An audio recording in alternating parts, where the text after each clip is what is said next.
औज़ु बिल्लाहि मिनश्शैतानिर्रजीम बिस्मिल्लाहिर्रहमानिर्रहीम कुल औज़ु बिरब्बिन्नास मलिकिन्नास इलाहिन्नास मिन शर्रिल वस्वसिल खन्नास अल्लज़ी युवस्विसु फ़ी सुदूरिन्नास मिनल जिन्नति वन्नास सदक़ल्लाहुल अज़ीम जज़ल्लाहु अन्ना मुहम्मदन व आलहु। लेक्चर नंबर 14 है।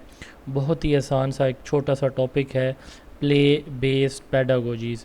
पैडागोजी टीचिंग मेथड को कहते हैं। प्ले बेस्ड पैडागोजी से मुराद होगा हम ऐसी मेथडोलॉजीज़ अडॉप्ट करेंगे, इनकलकुलेट करेंगे, इनकॉर्पोरेट करेंगे क्लासरूम के अंदर इसी के 3 से 5 साल तक के बच्चों के लिए, जिसमें हम बच्चों को खेल खेल में उनकी लर्निंग करेंगे, उनको कोई नॉलेज देंगे, कोई इन्फॉर्मेशन देंगे, कोई स्किल सिखाएंगे, कोई वैल्यूज सिखाएंगे थ्रू प्ले, थ्रू गेम्स। ठीक है, तो स्टार्ट करते हैं। लर्निंग इन्वायरमेंट का बड़ा इम्पोर्टेंट रोल होता है बच्चे की डेवलपमेंट में। ये हमने कल भी पढ़ा था। ठीक है कि और उसमें सबसे इम्पोर्टेंट ये है कि अगर उस लर्निंग इन्वायरमेंट के अंदर हम प्ले को शामिल कर लेते हैं, ठीक है, उसके अंदर हम क्या करते हैं कि प्ले को, खेल को शामिल कर लेते हैं, तो लर्निंग इन्वायरमेंट में सोशल, इमोशनल, फ़िज़िकल डेवलपमेंट बच्चे की आती है। स्पेस, मटेरियल, रूटीन, ये सारी चीज़ें अगर एज़ पर रिक्वायरमेंट मौजूद हैं और बच्चे के लिए एक अपॉर्चुनिटी है, ठीक है, कि बच्चा खेल सकता है, वहाँ पे इंजॉय कर सकता है, ये सारे मटेरियल होंगे, स्पेस होगी, मटेरियल होंगे, रूटीन्स होंगी, ठीक है, लर्निंग एनवायरनमेंट अच्छा होगा, सेफ्टी, क्यूरियोसिटी, इंटरेस्ट बच्चे के अंदर होगी, तो बच्चा जो है वो वहाँ पे एक वैल्यूफुल चीज़, अपने आप को वैल्यूड फील करेगा, उसको ऑनर फील होगी जब उसको उसकी नीड के अकॉर्डिंग हर चीज़ दी जा रही है। डॉक्टर मारिया मोंटेसरी, ऐसी लेक्चर में एंड पे इनको देखेंगे ये क्या चीज़ थी। इन्होंने कहा था, इनकी फेमस कोटेशन है, play is the work of childhood. ठीक है, बचपन का जो काम है वो है ही खेलना। अच्छा, अब प्ले क्या होता है? प्ले एक यूनिवर्सल नेचुरल एक्सपीरियंस होता है जहाँ पे बच्चे चीज़ों को यूज़ करने में इंजॉय फील करते हैं। It is an enjoyable spontaneous activity which can be done in a group और alone। ये अकेले भी हो सकती है, ये ग्रुप में भी हो सकती है। Play can be quite, loud, serious, amusing, यानी खामोशी से भी हम खेल सकते हैं, आँख मचोली खेलना। लाउड, हम जो है ना वो डिस्कशन के थ्रू हम चीज़ें एक दूसरे की तरफ थ्रो करके लाउड, सीरियस गेम भी कोई हो सकती है, ठीक है, और amusing, yes, just for entertainment भी हो सकती है। It can happen anywhere and anytime. ये प्ले की डेफिनेशन नेचुरल यूनिवर्सल एक्सपीरियंस है। अब प्ले में क्या क्या बच्चे करते हैं, मिसाल के तौर पर इसी इमेज को आप देख लें, इससे पिछले पेज की जो इमेज है इसको आप देख लें, इसको अपने सामने रखें, तो हम ये कह सकते हैं कि इमेजिनेशन, बच्चे चीज़ों को इमेजिन करते हैं, सोचते हैं, थिंक करते हैं। क्रिएटिविटी, बच्चे चीज़ों के बारे में आइडियाज़ डेवलप करते हैं, बच्चे कुछ नया करने का प्लान करते हैं। एक्सप्लोरेशन, उनके सामने जो चीज़ें मौजूद हैं उनके बारे में मुकम्मल इन डेप्थ इंफॉर्मेशन लेते हैं। एक्सपेरिमेंटेशन, चीज़ों को यूज़ या मैनिपुलेट करते हैं, ठीक है। रेपिटेशन, किसी काम को बार बार करते हैं। तो प्ले में ये सारी चीज़ें आती हैं जो कि हम क्लास में, यानी बच्चा सोच भी रहा होता है, कोई पेंट आर्ट वर्क है, कोई चीज़ किसी के साथ ग्रुप में, इंडिविजुअली, पेयर में खेल भी रहा होता है, चीज़ों के अबाउट सवाल जवाब भी कर रहा होता है। एक्सप्लोरेशन, एक्सपेरिमेंटेशन, जैसे ये बच्चे कर रहे हैं। तो it is free from expectation and failure. साफ ज़ाहिर है प्ले में ये नहीं होता कि कोई पास होगा या फेल होगा, या जो फेल होगा या हार जाएगा तो वो सब कुछ उसका ख़त्म हो जाएगा, नहीं, ये एक टेम्परेरी एक्टिविटी होती है। इसमें एक्सपेक्टेशंस इतनी ज़्यादा नहीं होती कि बस जी हर सूरत में जीतना ही जीतना है। तो प्ले एक प्रोसेस होता है। It involve self expression, understanding others, making sense of the world and expression of the cultural practices. इसमें बच्चा अपने बारे, दूसरों के बारे में, इर्द गिर्द मौजूद चीज़ों के बारे में जानकारी लेता है। Play is flexible and free flowing. Play में कोई फिक्स नहीं होता कि आपने ये खेलना है, यही खेलना है, ऐसे खेलना है, नहीं, उसमें आप अपनी मर्ज़ी भी शामिल कर सकते हैं। इसको फ्लेक्सिबल कहते हैं, फ्री फ्लोइंग कहते हैं। It is different from organize game. अब जैसे क्रिकेट है, फुटबॉल है, वॉलीबॉल है, हॉकी है, वो ऑर्गेनाइज गेम्स होती हैं, ठीक है ना। यहाँ पे जो बच्चा खेलता है, कोई बॉल थ्रोइंग एक्टिविटी है, कोई रनिंग जंपिंग कर रहे हैं, ठीक है ना, वो रोप डांसिंग है वो कर रहे हैं, तो प्ले जो है ना वो उस तरह ऑर्गेनाइज नहीं होता, या उसके रूल्स उस तरह नहीं होते जिस तरह गेम्स के होते हैं। तो play is work of the children, ये मैंने अभी बताया आपको। It is important for the children healthy development. United nation convention on right of child, हमने वो आई थिंक 58 हैं उसके आर्टिकल्स, तो उसमें आर्टिकल 31 जो है वो बताता है right of the child recognize play as a fundamental right of the children. Article 31 जो है वो rights of the child topic में मैंने आपको पढ़ाया था। तो फंडामेंटल राइट जो है 31 आर्टिकल उसका बताते हैं। अब प्ले के फ़ायदे क्या होते हैं, खेलने से छोटे बच्चों को क्या क्या फ़ायदे होंगे। प्ले से सबसे पहले बच्चों की एक तो ये कि ब्रेन डेवलपमेंट होती है, हेल्दी डेवलपमेंट होती है डिफरेंट डोमेन में। सबसे पहले देखें फिज़िकल डेवलपमेंट। फ़िज़िकल डेवलपमेंट से मुराद मसल्स को यूज़ करना, रनिंग, वॉकिंग, जंपिंग है, ठीक है ना, बॉल थ्रोइंग है, इसी तरह। तो यानी बॉडी या मसल्स की जो मूवमेंट है उसको उनको स्ट्रॉन्ग करना, ये फ़िज़िकल डेवलपमेंट है। तो children develop strength, coordination and control of their body movement. इससे बच्चे बैलेंस सीखते हैं, अपनी बॉडी को बैलेंस करना, बॉडी को मजबूत करते हैं, डिफरेंट पार्ट्स ऑफ बॉडी को आपस में जोड़ के, जैसे रनिंग, जंपिंग है तो फोकस करके बंदा ये काम करता है। तो बॉडी को और कोऑर्डिनेट और कंट्रोल करना। फिज़िकल स्किल्स जैसे तेज़ दौड़ना, जंप ज़्यादा लगाना, स्किप लॉन्गर, ठीक है, किसी चीज़ को दूर तक फेंकना। तो children develop a positive self concept. बच्चे अपने बारे में साथ, जब आपकी बॉडीली आप फिट हो ना तो हर एक चीज़ आपको अच्छी लगती है, और आप बॉडीली कोई प्रॉब्लम हो, कहीं पे एक कांटा भी चुभा हो तो पूरी की पूरी बॉडी पेन फील कर रही होती है। तो children develop a positive self concept. जब वो हेल्दी होते हैं तो अपने बारे में अच्छा कॉन्सेप्ट रखते हैं। Number 2 language development. अब साफ ज़ाहिर है बच्चे जब एक दूसरे से कम्युनिकेट करते हैं, जैसे मिसाल के तौर पर बॉल थ्रोइंग है, बॉल बच्चे ने की जी बॉल है, इसको फेंकना, थ्रो है, पकड़ना, कैच है। अब ये एक तरह की वोकैबुलरी डेवलप हो रही है उनकी, ठीक है ना जी। राइट होना, लेफ़्ट होना, अप होना, डाउन होना, मतलब ये मुख्तलिफ वर्ड्स वो ड्यूरिंग बॉल थ्रोइंग एक एक्टिविटी के दौरान आप देखें कितनी चीज़ें, कितने वोकैबुलरी उनके डेवलप हो रही है। तो children practice and expand vocabulary. Children learn to listen and respond to other. दूसरे क्या कह रहे हैं उनको कैसे रिस्पॉन्ड करना है, किस सवाल का क्या जवाब होगा, ये चीज़ें बच्चा सीखता है। Learn how to negotiate roles and coordinate actions. Negotiate का मतलब गुफ्त शनीद से मसले का हल निकालना, ठीक है ना जी। डिफरेंट रोल्स हैं, कौन किस क्या रोल प्ले करेगा, ये एक दूसरे के साथ डिस्कशन से बच्चे फाइनल करते हैं। और फिर जो है कौन कौन सी जगह, कौन सी पोजीशन संभालेगा गेम्स के दौरान, प्ले के दौरान। जो स्पोर्ट्स एंड गेम्स है ना उनके रूल्स होते हैं बहुत ज़्यादा। जो प्ले है ना ये बस समझ लें कि बच्चे को इंगेज रखने के लिए एक्टिविटी होती है। चिल्ड्रन, अच्छा अब उसके बाद है सोशल डेवलपमेंट। हमने पढ़ा है सोशल डेवलपमेंट का दूसरों के साथ मिलना जुलना, बातचीत करना, इंटरेक्ट करना। तो children learn to interact with others. बच्चे दूसरों के साथ इंटरेक्ट करना सीखते हैं। Learn to cooperate. बच्चे एक दूसरे के साथ मिलके काम करना। शेयर, अपने आइडियाज़, अपने मटेरियल्स, अपने फूड आइटम्स, चीज़ें एक दूसरे को देते लेते हैं। निगोशिएट विद अदर, एक दूसरे के साथ मसाइल का हल मिल के निकालते हैं। सॉल्व प्रॉब्लम्स को कोई भी मसला आ जाता है उसका हल निकालते हैं। Children learn how to take on others perspective. बच्चे ये सीखते हैं कि दूसरे की भी राय है, दूसरे का भी पॉइंट ऑफ व्यू है, दूसरे का भी प्रॉब्लम है, तो ये चीज़ें बच्चे सीखते हैं। ये सोशल डेवलपमेंट है। ये सारी चीज़ें प्ले से, मिसाल के तौर पर कौन पहले बॉल फेंकेगा, कौन बॉल पहले पकड़ेगा, ठीक हो गया ना जी। अच्छा सिट स्टैंड करना, ये छोटा सा एक प्ले है। राइट लेफ्ट है, क्लैप क्लैप है, क्लैप क्लैप, इस तरह की एक्टिविटीज़ जैसे होती हैं छोटी छोटी। तो अब इसमें बच्चे सीखते हैं चीज़ें एक दूसरे के साथ मिल के ये चीज़ें। अच्छा उसके बाद देखें play and emotional development. Emotions हमारी फीलिंग्स को कहा जाता है। प्ले से बच्चों के अंदर अपनी और दूसरों की इमोशंस के बारे में, मिसाल के तौर पर एक 4 कुर्सियाँ पड़ी हैं, ठीक है ना जी, राउंड सर्कुलर पड़ी हैं। बच्चों से हमने कहना है कि जी 5 बच्चे हैं जी, आपको जब स्टॉप कहेंगे आपने कुर्सी पे बैठना है, जो ना बैठ सका वो लूज़र होगा। अब मिसाल के तौर पर एक बच्चा पहली दफ़ा पहले ही रेस के अंदर वो बाहर निकल जाता है, 7,001 ने तो निकलना ही है। तो अब जब उनको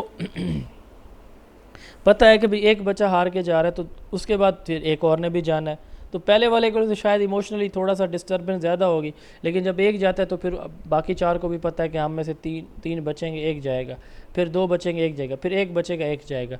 तो इसको हम कहते हैं कि इससे बच्चे के अंदर ना इमोशनल पावर डेवलप होती है कि भाई मतलब बर्दाश्त की क़ुव्वत आती है।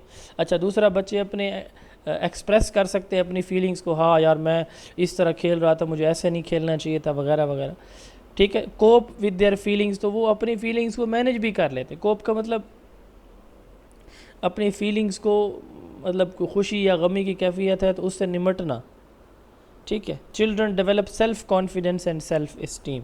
बच्चे अपने मतलब खुद एतमादी आती कि कोई नहीं, इस दफ़ा मैं हार, अगली दफ़ा मैं जीतूँगा।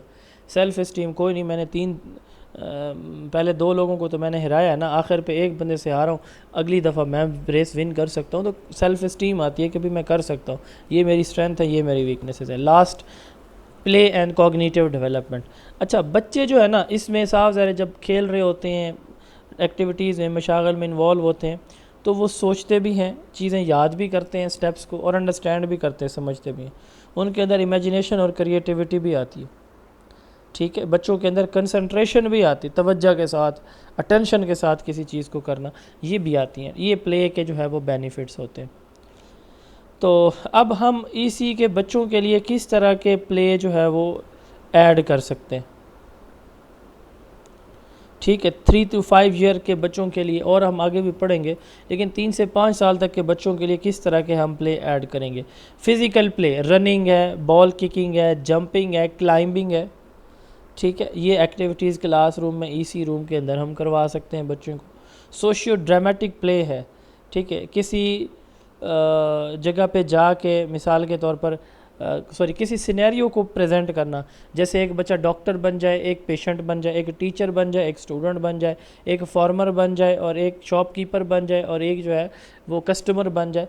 तो इसको सोशियो ड्रामेटिक प्ले कहते हैं कि बच्चे एक्ट आउट करते हैं। फिर है कंस्ट्रक्टिव प्ले, इसमें बच्चे कोई चीज़ बनाते हैं, स्टोन से, सैंड से, स्टिक से। ठीक है, मिसाल के तौर पर कोई घर का नक्शा बना दिया, कोई लेटर बना दिया, ठीक हो गया, कोई चेयर बना दी, कोई टेबल सेट कर दी, बना दी। तो इससे बच्चे कोई चीज़ कंस्ट्रक्ट करते हैं, डिज़ाइन करते हैं, बिल्ड करते हैं। ब्लॉक के ज़रिए कोई ट्रेन बना दी, तो बिल्डिंग बनाते हैं एम्प्टी बॉक्सेस, सैंड, स्टिक्स वगैरह से। फिर है सोशल प्ले। सोशल प्ले में मतलब यह है कि बच्चे कोई ऐसा काम करते हैं जिसमें बहुत सारे बच्चे मिल के किसी फाइनल प्रोडक्ट को बना रहे होते हैं। जैसे मिसाल के तौर पर बच्चे जो है वो एक्ट आउट करके दिखाएंगे कि ईद पे हम कैसे मिलते हैं। ठीक है ना जी, ईद पे हम जो ना एक दूसरे को ईद कैसे मिलते हैं, तो वो एक एक्ट आउट सोशल प्ले है। चिल्ड्रन मेक और build something together and they follow the same sets of rule, जैसे मतलब सोसाइटी में बड़े करते हैं तो उस तरह। फिर है गेम्स है। ठीक है, कोई हाइड एंड सीक है, कैच है, फुटबॉल खेलना है क्लास के अंदर, वो रूल्स वाली नहीं, मतलब एक छोटी सी बॉल लेकर उसको सारे बच्चे किक लगा रहे, तो ये गेम्स है। ठीक है ना जी, छोटी छोटी ये भी बच्चे खेलते हैं। 3 से 5 साल तक के बच्चों के लिए ये प्ले का मकसद पढ़ाना नहीं होता, ये याद रखिएगा।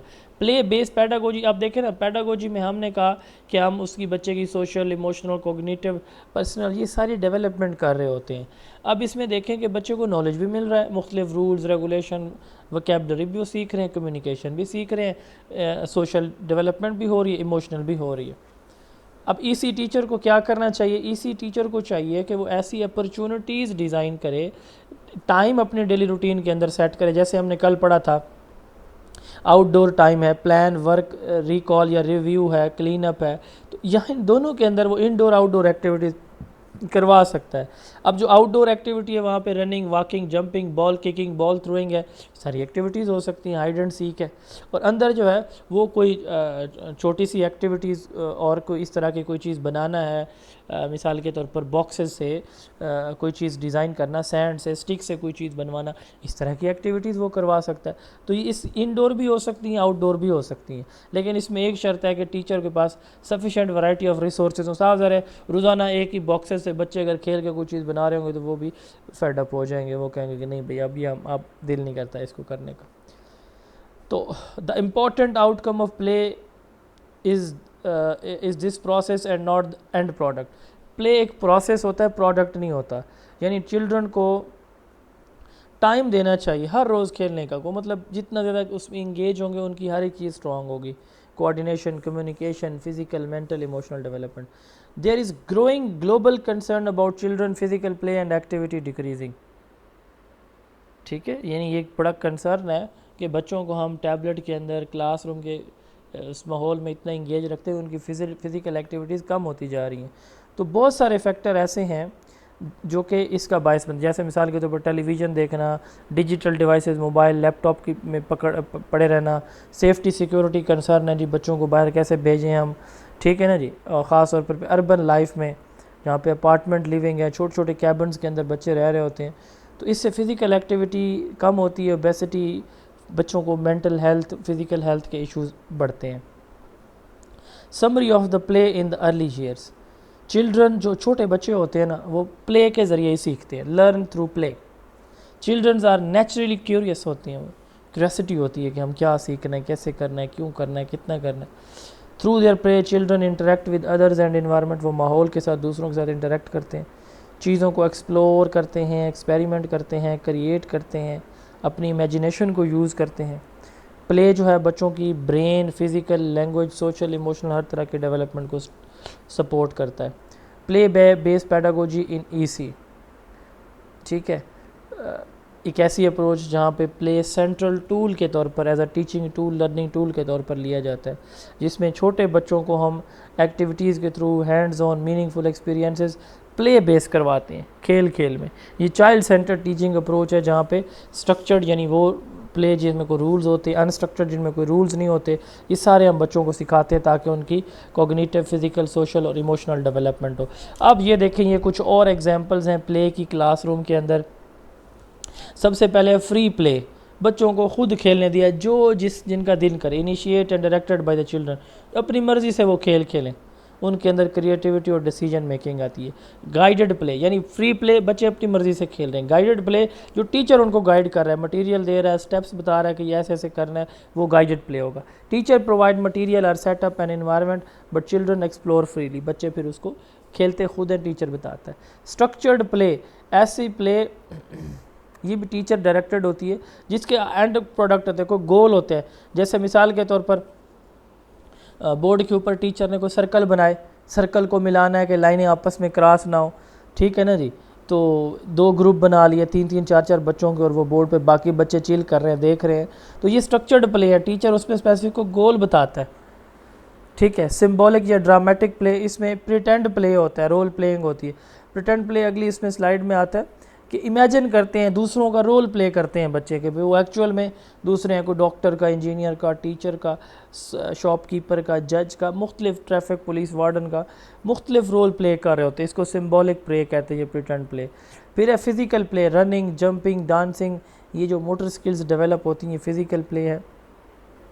कंस्ट्रक्टिव प्ले हम ऑलरेडी बता चुके हैं कि कोई चीज़ बनाते हैं, ब्लॉक से, सैंड से, क्ले से, स्टिक से, पेपर से।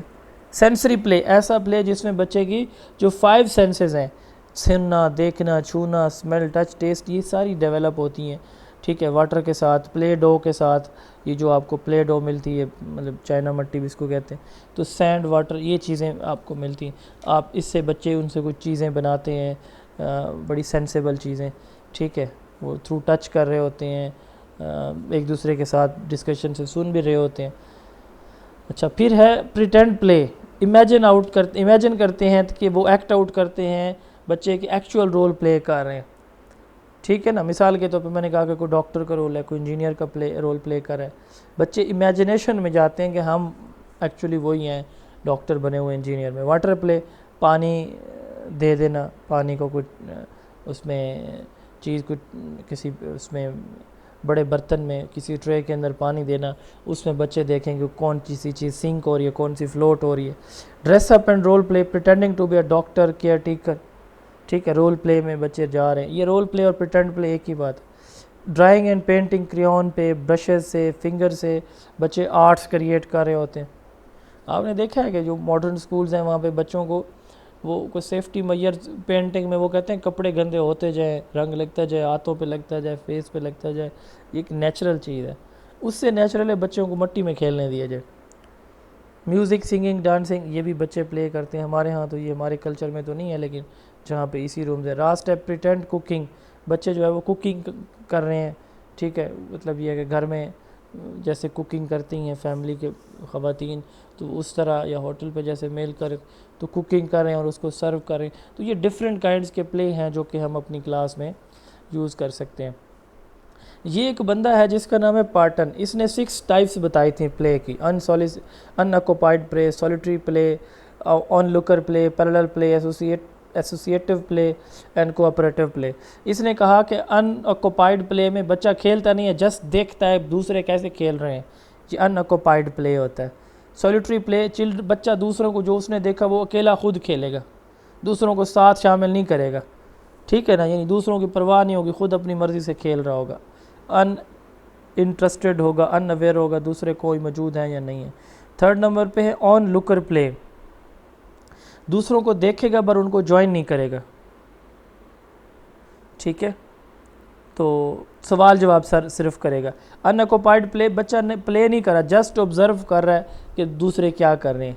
और इसमें क्या है कि बच्चा दूसरों को देखता है कि वो कैसे खेल रहे हैं, उनको ज्वाइन नहीं करता, लेकिन ये है कि उनसे सवाल जवाब उसके मुतालिक वो करता है, ठीक है। सर ये अनऑक्युपाइड में तो सेम हो गया ना। नहीं, उसमें सवाल जवाब नहीं होता ना, इसमें सवाल जवाब है, इसमें वो सवाल जवाब कर सर लेता है। क्वेश्चन आए तो फिर आइडेंटिफाई कैसे कर The सकेंगे? children is not playing, the child is not playing, just observing or performing the random movements, ये आएगा तो साथ है। अनऑक्युपाइड है, अगर ये यूँ सवाल आ जाता है कि the child watches other but does not join in but may ask questions और मे कमेंट अबाउट देयर प्ले, उनके बारे में कमेंट करेगा, तो ये ऑन लुकर है, ठीक है ना।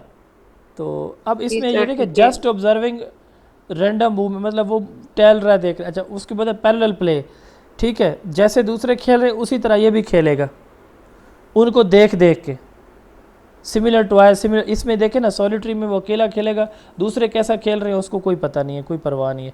इसमें ये होगा कि उन्हीं जैसा खेलेगा, लेकिन ये है कि अपनी चीज़ों के साथ, सेम एक्टिविटी के साथ, ठीक है, और उनको फॉलो कर रहा होगा, उनको देख के कर रहा होगा। फिर एसोसिएटिव प्ले, वो दूसरों के साथ खेलेगा, मिल के खेलेगा, लेकिन ऑर्गेनाइजेशन बहुत कम होगी, मतलब जैसे बच्चे होते हैं कि जी मेरी बाल है, मैं पहले खेलूँगा, पहले तुम नहीं खेलोगे वगैरह, इस तरह की। फिर है कोऑपरेटिव प्ले, बच्चों के साथ रूल्स रेगुलेशन के साथ मिल के जब वो खेलेगा, ये कहलाएगा कोऑपरेटिव प्ले। अच्छा, ये दो छोटे छोटे नाम हैं, एक है फ्रेडरिक फ्रोबल और दूसरा है मॉरियो मोंटेसरी। ये ना प्ले बेस्ड पैदागोजी के, या आप कह लें कि अर्ली चाइल्डहुड के फादर माने जाते हैं फ्रेडरिक फ्रोबल। फ्रेडरिक फ्रोबल ने 1837 के अंदर सबसे पहला जो ईसी क्लासरूम है, जिसको इसने नाम दिया था किंडरगार्टन, बच्चों का house, garden of the children, ठीक है, बच्चों का बागीचा। ये साथ मैंने पिक्चर भी लगाई हुई हैं उसके, उसकी हैं ओरिजिनल पिक्चर्स हैं किंडरगार्टन की, मतलब इस तरह का वो स्ट्रक्चर था। तो कि उसने अपनी केजी क्लास को, जो 4 से 7 साल के बच्चों के लिए थी, उसमें 3 चीज़ें ऐड की थी, material, occupation and songs. Material थे टोटल 10 थे, बॉल, वुडन बॉक्सेस, इस तरह की चीज़ें, ये जैसे नज़र आ रही, तो बच्चे इनको यूज़ करते थे और वापस रख देते थे। ये वो चीज़ें थीं जो यूज़ करने के बाद वापस रखी जाती थी। ऑक्यूपेशन में ये वो मटेरियल होते थे जो एक दफ़ा यूज़ होते थे, दोबारा इनको वापस नहीं रखते थे, ठीक है ना। इसमें मिसाल के तौर पर क्ले था, पेपर था, उसको कट किया, कोई ड्राइंग, पेंटिंग, वीविंग कर ली, तो जो चीज़ एक दफ़ा बन गई, वो सामान से निकली, वो गई, ठीक है। और तीसरे नंबर पे थे सॉन्ग्स एंड राइम्स, तो इसमें भी वही प्ले था, बॉल्स के साथ, वुडन बॉक्सेस के साथ बच्चे खेलते थे। ऑक्यूपेशन में बच्चे फिज़िकल एक्टिविटीज़ में इन्वॉल्व थे। तो 10 इसकी गिफ्ट थे, 12 इसमें क्ले मटीरियल ऑक्यूपेशन थे और पोइम्स थी बाकी। तो फर्स्ट जो फादर ऑफ किंडरगार्टन है यही है, तो प्ले बेस जो पैडागोजी के ये माने जाते। इस एक और नाम है जीन जैक रोसो, वो नेचुरलिज्म एक फ़िलासफ़ी है, उसके फाउंडर हैं। उसने भी प्ले वे मेथड इंट्रोड्यूस करवाया था, प्ले वे मेथड, ठीक है। अच्छा, एक दूसरा नाम जो मैं अभी बता रहा था, play is the work of the children, ये मैंने शुरू में कोटेशन एक ऐड की थी पहली स्लाइड पे। डॉक्टर मॉरियो मोंटेसरी हैं इटली की, तो इसने मोंटेसरी मेथड इंट्रोड्यूस करवाया कि बच्चों को फ्रीडम मिले, इन्वायरमेंटल रिचनेस हो, हर चीज़ बच्चों को खेलने की मौजूद हो, टीचिंग मटेरियल हो, टीचर बच्चों के साथ कोलैबोरेशन करे और कॉन्फिडेंस डेवलप करे, और इस तरह बच्चों के अंदर कॉन्फिडेंस डेवलप हो कि वो बच्चे अपनी गलतियाँ खुद सुधारें, ठीक है ना। तो उसने कहा कि बर्थ से लेकर 6 साल तक बच्चे का माइंड बहुत एब्जॉर्बेंट माइंड होता है, यानी वो चीज़ों को बहुत जल्दी पिक कर रहा होता है। इसको उसने कहा कि ये मैथमेटिकल माइंड है, कि पहले 6 साल में बच्चा चीज़ों को क्लासिफाई करता है, कलर को सबसे ज़्यादा बच्चा जो ना छोटी एज के अंदर इस तरह, इसी में आप देखेंगे मैथ की चीज़ों में इंटरेस्ट ज़्यादा लेगा, उसको नंबर के साथ या इस तरह की ऑब्जेक्ट्स के साथ अंडरस्टैंडिंग बहुत जल्दी डेवलप होती है। इसको मारिया मोंटेसरी ने कहा कि पहले 6 साल बच्चा, उसका माइंड एब्जॉर्बेंट माइंड होता है, मैथमेटिकल माइंड होता है, चीज़ों को तरतीब देता है, क्लासिफाई करता है, सिमिलैरिटी डिफरेंसेस देखता है। दूसरा सेंसिटिव पीरियड, इसने कहा, मतलब सर सेल्फ डायरेक्टेड लर्निंग हुई। हाँ बिल्कुल, ठीक है, वो मतलब खुद से उसके अंदर इनेट एक एबिलिटी मौजूद है। अच्छा, सेंसिटिव पीरियड, इसमें उसने कहा कि एक सेंसिटिव पीरियड भी होता है जिसमें बच्चे जो है ना वो देख रहे होते हैं कि अगर उनको थोड़ी सी हेल्प मिल जाए तो वो फौरी चीज़ सीख जाते हैं। जैसे आपको एक दफ़ा अगर मोबाइल ला कर उनके सामने आपने खोली, आपको शायद भूल जाए, उनको नहीं भूलेगा। तो ये वो सेंसिटिव पीरियड है। She identified sensitive period among children, during these period children seek stimuli with immense intensity. वो किसी भी चीज़ को बड़ी तवज्जो के साथ देख रहे थे। Child can easily master a skill, उस वक्त वो बहुत जल्दी से चीज़ सीखता है। ठीक है ना। तो उसने इस सेंसिटिव पीरियड के लिए जो मटेरियल बनाए उनको सेंसोरियल मटेरियल कहा जाता है। जैसे उसने 10 गिफ्ट्स, 12 ऑक्यूपेशन और सॉन्ग राइम्स किंडरगार्टन में रखे ना फ्रोबल ने, इसने सेंसोरियल मटेरियल रखे। आपको एक मैं बात बताता हूँ, आप ना आज लेक्चर के बाद अपने बच्चों के लिए भी ये कर सकते हैं, लाजमी नहीं है इसी के बच्चों के लिए आप करें। आपने मारिया मोंटेसरी सेंसोरियल मटेरियल, ठीक है। अच्छा, उसमें आप ये भी लिखें कि how to develop these material at home, low cost no cost material. तो आप बहुत सारे उसमें सैकड़ों लिस्टें हैं मटेरियल्स की, जो बहुत मज़ेदार चीज़ें, बहुत मज़ेदार चीज़ें। आप इसको सर्च कीजिएगा, मैंने इसकी वेबसाइट देखी थी एक दफ़ा। तो स्पेशल मटेरियल जो क्लास में उसने यूज़ किए, बस पिंक टावर है, कोई स्टेयर्स हैं, रॉड्स हैं, pencils, pencil holder, movable alphabets, इस तरह की काफ़ी सारी चीज़ें हैं। तो जिससे बच्चों की फ़िज़िकल, मेंटल, इमोशनल जो है ना वो डेवलपमेंट होती है जब बच्चे इनको यूज़ करते हैं। तो उसने कहा कि क्लास का इन्वायरमेंट प्रिपेयर्ड या रेडी इन्वायरमेंट होना चाहिए, जहाँ पे बच्चे क्लास के अंदर, क्लास के बाहर चीज़ों को यूज़ कर सकें, यानी हर एक चीज़ बच्चों के नीड के अकॉर्डिंग मौजूद हो। उसने फिर पहला जो क्लासरूम बनाया उसको चिल्ड्रन हाउस का नाम दिया, ठीक है, कैसा दी बम्बिनी इसका नाम था, चिल्ड्रन हाउस 1907 में। ठीक है, अभी 50 से ज़्यादा ममालिक के अंदर जो है ना वो मोंटेसरी चिल्ड्रन हाउस बने हुए हैं। तो इसने ये सजेस्ट किया था, ये अभी जो हमारे यहाँ ईसी की क्लास है उसमें 3 घंटे बच्चों की टाइमिंग होती है, तो ये इसने सबसे पहले सजेस्ट किया था कि बच्चों का जो वर्क साइकिल है वो ईसी के बच्चों का वो तीन आवर होना चाहिए, इससे ज़्यादा उनकी बर्दाश्त नहीं होती, वो इंटरेस्ट लूज़ करना शुरू कर देते हैं।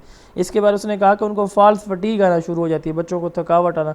आपने देखा होगा कि छोटे बच्चे हैं ना, ये 10 बजे के बाद जो है 11 बजे, 10:30 बजे इनको थोड़ी नींद आती है, सोते हैं इस टाइम में। इसको उसने फॉल्स फटीग का नाम दिया था, ठीक है ना जी। तो उसने कहा कि ये इसलिए 3 घंटे ही इन बच्चों को पढ़ाया जाए। बर्थ से लेकर 4 ईयर तक 50% इंटेलिजेंस डेवलप होती है, 4 to 8 ईयर मज़ीद 30% होती है। तो यानी 8 साल में 80% डेवलप हो जाती है। ये था जी आज का लेक्चर। उम्मीद है आपको समझ नहीं आया होगा, अगर आया है तो फिर अच्छी बात है जी। आ गया जी समझ? सर समझ में आया है, सर आया है समझ चलें में। चलें, शुक्र है, अच्छी बात है। आ गया है। चलें जी, अभी हमारे जो है वो इंशाल्लाह कोई 5, आई थिंक 4 या 5 हमारे टॉपिक्स रहते हैं, तो वो इंशाल्लाह ताला हम कोशिश करेंगे कि कर लेंगे। हाँ जी, कोई मसला, कोई सवाल जी, कोई बात पूछनी करनी हो तो जी आप बता सकते हैं जी प्लीज़। सर अब टेस्ट लेना। टेस्ट मैंने कल सर बताया था आपको, मैंने कहा था कि मैं एफपीएससी फेडरल का ना एक हम सेशन स्टार्ट करवाने जा रहे हैं 1 वीक के बाद, बल्कि जुमे से। तो मैंने फिर बहुत बिज़ी हो जाना है और मैं ऑलरेडी बहुत सारे सेशन में इंगेज हूँ। तो मैं ये चाहता हूँ आपको मैं पूरी तवज्जो के साथ जो 4-5 लेक्चर रहते हैं वो पढ़ा दूँ, ठीक है।